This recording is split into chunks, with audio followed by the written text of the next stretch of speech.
Now we will see how to prepare for entering workflow in system. Decide the purpose of the flow.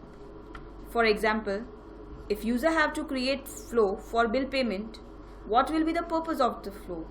Obviously, user wants to avoid penalties, so this will be the purpose of the.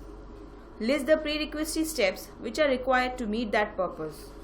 If we take example of bill payment, to avoid penalties of payment, user needs to do following things. First, the bill is to be collected by some responsible person. Then that bill is to be given to some responsible person who can start the payment procedure. Then that person will complete the formalities and will give it to an accounts department for payment. Then get the payment receipt after payment. Third, decide the worst case but acceptable time durations for each step. If we take example of bill payment, first the bill is to be collected by some responsible person. In this, the bill will be sent by the company. No efforts required in this step. It will be the first step to start from user's side.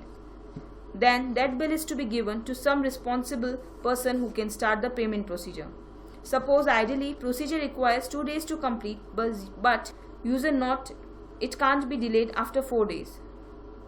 So for the worst case scenario, 4 days is the maximum days it can take to give bill to some responsible person who can start procedure. Then that person will complete the formalities and will give it to an accounts department for payment. Suppose ideally procedure requires 3 days to complete, but it can't be delayed after 5 days. So for the worst case scenario, 5 days is the maximum days it can take to give bill in accounts department.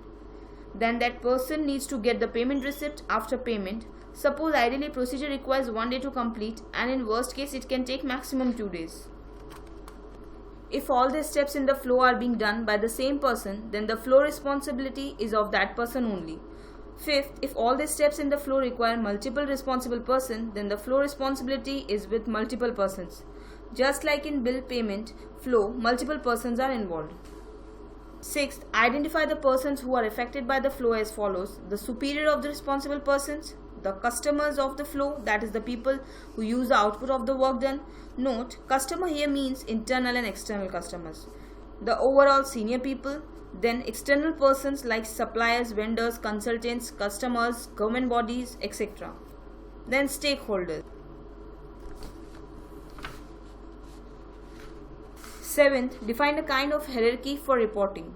For example, the first level is the person who is doing the work. Second, the second level is the immediate superior of the doer. Third, the third level is the next level senior of the immediate superior. Fourth, the fourth level is the business head. Fifth, the fifth level is the top gun.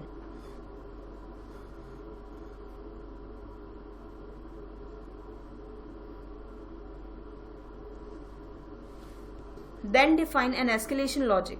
For example, first, the doer needs to be alerted a short time before the due date. Second, the doer needs to be alerted on the due date, no copies required. Third, the doer needs to be alerted a short time after the due date, no copies required. Fourth, the immediate superior needs to be alerted a little bit after that. Copy needs to be sent to doer.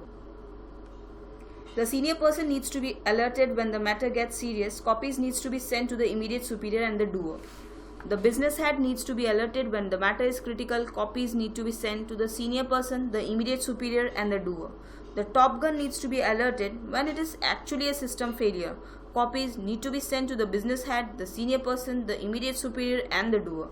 Now, assuming that human nature being that what it is and assuming that Murphy's law kicks in, you need to set some ridiculous alerts. That means the top gun at all need to be alerted after significant time and maybe repeatedly so, just in case the task is still failed. Another interesting option is if and when there is a need to get intimation of work done rather than work not done. For example, maybe someone needs to be informed that the previous or dependent task is done and now the ball is in his or her court. Suppose in the example of bill payment, in second step, when the bill is to be given to some responsible person who can start the payment procedure, first 3 reminder is to be given to the doer, the superior, then business head, then the last reminder to the managing director of the company.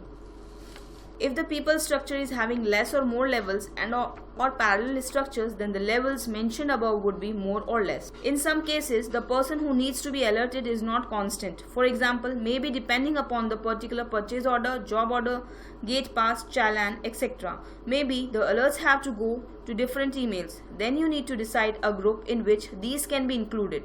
In the WFA system, the responsible doer will have the choice to select the relevant email address. Thank you.